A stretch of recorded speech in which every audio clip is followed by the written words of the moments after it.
Teachers day జరుపుకుంటున్నాము. ఈ కార్యక్రమంలో మరి నంద్యాల జిల్లా ఆర్యవైశ్య సంఘం అధ్యక్షులు భవనాసి నాగమహేశ్వర గారిని ఈ కార్యక్రమాన్ని ప్రారంభించవలసిందిగా కోరుతున్నాం. మొట్టమొదటిగా మనకి దేవుడి తర్వాత దేవుడు అంతటి వాడు డాక్టర్ అని మా అందరి నమ్మకం. ఎందుకంటే ప్రాణం వాళ్ళు దేవుడు ప్రాణం పోస్తే మరి మన ప్రాణాలని కాపాడేవాళ్ళు. మనకి ఎటువంటి సమయంలో ఆపద సమయంలో కూడా మరి ఎటువంటి పరిస్థితుల్లో కూడా వాళ్ళ దగ్గరికి వెళ్తే మరి వాళ్ళు చికిత్స చేసి మళ్ళీ ప్రాణాన్ని నిలిపేటువంటి గొప్ప వ్యక్తులు డాక్టర్లు.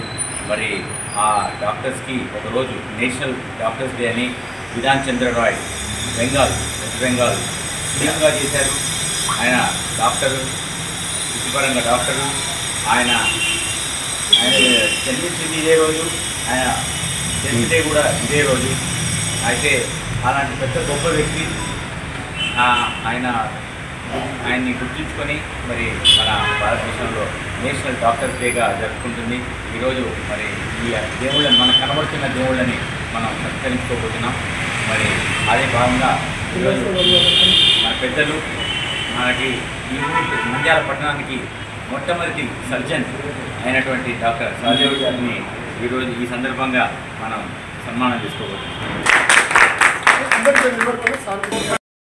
మరి డాక్టర్ సంతోష్ గారు మరి దాని తర్వాత దంతే వైద్యులు, ఎక్స్ ఆర్మీ వారు, ఆర్మీలో కూడా వారి సేవలు అందించినటువంటి వారిని కూడా ఈ సందర్భంగా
ఈరోజు జాతీయ వైద్యుల దినోత్సవం సందర్భంగా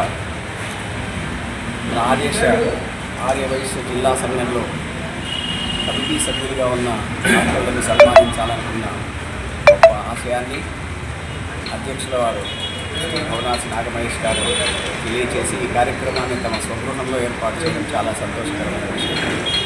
ఇలా మన సంఘంలో అనేక వివిధ రూపాలలో సేవలు అందిస్తున్న వాళ్ళందరినీ కూడా ఏదో ఒక సందర్భంలో సన్మానించి వాళ్ళని ప్రోత్సహిస్తూ ఉంటే వాళ్ళు మన సంఘానికి, మన కులానికి సంబంధించిన వ్యక్తులకు వాళ్ళ సేవలను అందించడానికి ఒక ప్రోత్సాహంగా ఉంటుంది.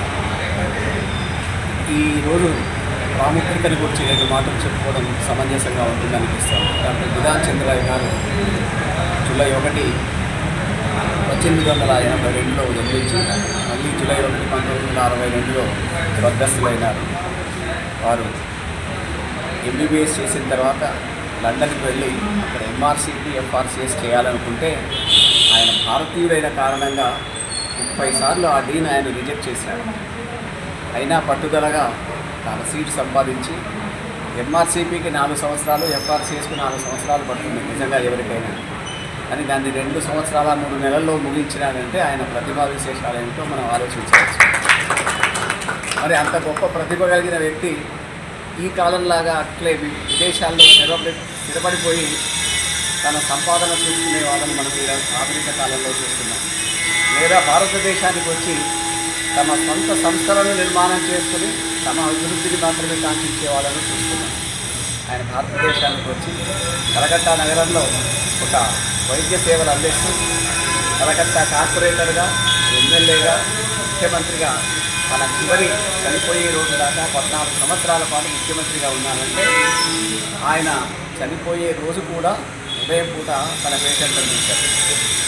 అంటే వృత్తి పట్ల ఎంతటి నిబద్ధత ఉందో బిధాన్ చంద్రయ్య గారిని చూసి మనం నేర్చుకోవాలి. ఆనాటి కాలంలో ఇంకా మన భారత స్వాతంత్ర సమరం జరుగుతున్న సందర్భంలో జాతిపిత మహాత్మా గాంధీ గారు చాలా సందర్భాల్లో ఆయన సత్యాగ్రహం చేస్తూ ఉపవాసం ఉండేవారు. ఆ ఉపవాసం ఉన్న సమయంలో ఆయన ఆరోగ్య రక్షణ చేయడానికి ఈసీరాయ్ గారే సన్నద్ధులై ఉండడం అంటే జాతిపితకు సేవ చేయగలిగే గొప్ప అవకాశం ఈసీరాయ్ గారు. ఈ సందర్భంగా మరొక మాట, నిన్ననే నంద్యాల ఐఎంఏ చేసిన ఒక ఐఎంఏ సభలో మన మంత్రివర్యులు శ్రీ ఫరూక్ గారు ఇచ్చేశారు. ఆయన తన మాటల్లో ఒక 4-5 విషయాలు మా అందరికీ ఆనందం కలిగించేది కూడా మీతో పంచుకోవాలనిపిస్తుంది. మన నంద్యాలలో degree college, PSC, TSC degree college Pasupula Subbarayudu garu, Kasetti Venkata Subbaiah గారి ఔదార్యంతో నిలిచింది. పాలిటెక్నిక్ కాలేజీ ఈపూరి వారి ఔదార్యంతో నిలిచింది. గర్ల్స్ కాలేజీ ఎన్పూరి వారి ఔదార్యంతో, అలాగే ఈజీలీ చౌదరి ఉన్నది ఎన్పూరి వారి కుటుంబ సభ్యుల ద్వారా నిలిచింది. అట్లాగే శ్రీ భవనాసి శ్రీరామూర్తి గారు ఆ రోజుల్లో ఒక సాంస్కృతిక సంస్థను స్థాపించి ఆనాడు ప్రసిద్ధ గాయకుడైన ఎస్వి బాలసుబ్రహ్మణ్యం గారిని నంద్యాలకు రప్పించి మున్సిపల్ హై స్కూల్లో ఒక గొప్ప సభను ఏర్పాటు చేయడం జరిగింది. అట్లా మన ఆర్యవైశ్యుల సంబంధించిన వారు సమాజానికి సంబంధించి ఎన్నో సేవా కార్యక్రమాలు చేస్తున్నారు. అలాంటి వారసత్వంలో ఈరోజు భవనాసి నాగమహేష్ గారు కూడా వారి తండ్రి గారి ఆశయాలను నిలబెట్టడం కోసం చేసే ప్రయత్నంలో అన్ని రకాలుగా అన్ని రంగాలలో ముందుండాలని ప్రయత్నం చేస్తున్నందుకు వారిని అభినందిస్తూ, కొడుకులను 4 రకాలుగా చెప్తారు పెద్దలు. తండ్రికి కీర్తి తెచ్చేవాళ్ళు, తండ్రి కీర్తిని నిలబెట్టేవాడు, తండ్రి కీర్తిని ఉపయోగించుకునేవాడు. ఇంతవరకు బాగానే ఉంటుందండి. తండ్రికి అపకీర్తి తెచ్చేవాళ్ళతోనే ఉంటుంది. కాబట్టి తండ్రికి ఆల్రెడీ కీర్తి ఉన్న వాళ్ళను మనం ఇంకా గొప్పవాళ్ళగా భావిస్తాం. ఆ కీర్తిని ఇంకొంచెం అభివృద్ధి చేయడానికి ప్రయత్నం చేస్తాం. ఈ 2 తిరగల్లో మనం మంచి పేరు తెచ్చుకుంటాం. 3వ తెగ పర్వాలేదు, మీడియం అనుకుందాం. తమ కీర్తిని ఉపయోగించుకునేవాళ్ళను. కానీ తల్లిదండ్రులకు అపకీర్తి తెచ్చే పనులేవి మనం చేయకూడదని మీ అందరికీ ఈ సందర్భంగా మనవి చేస్తూ మరొకసారి ఈ సన్మాన కార్యక్రమాన్ని చేపట్టి మాకందరికీ, డాక్టర్లందరికీ ఆనందాన్ని అందించినందుకు మనస్పూర్వకంగా మీ అందరికీ శుభాభినందనలు తెలుపుతున్నాను. ఇద్దరు డెంటల్ డాక్టర్ల మధ్యలో ఉండడం చాలా కష్టం. 2 పంటి మధ్య నలిగిపోకుండా నేను బయటికి రాగలుగుతాను. లైక్ చేయండి, షేర్ చేయండి, సబ్స్క్రైబ్ చేయండి. రెగ్యులర్ నోటిఫికేషన్స్ కోసం బెల్ బటన్ ని ప్రెస్ చేయండి.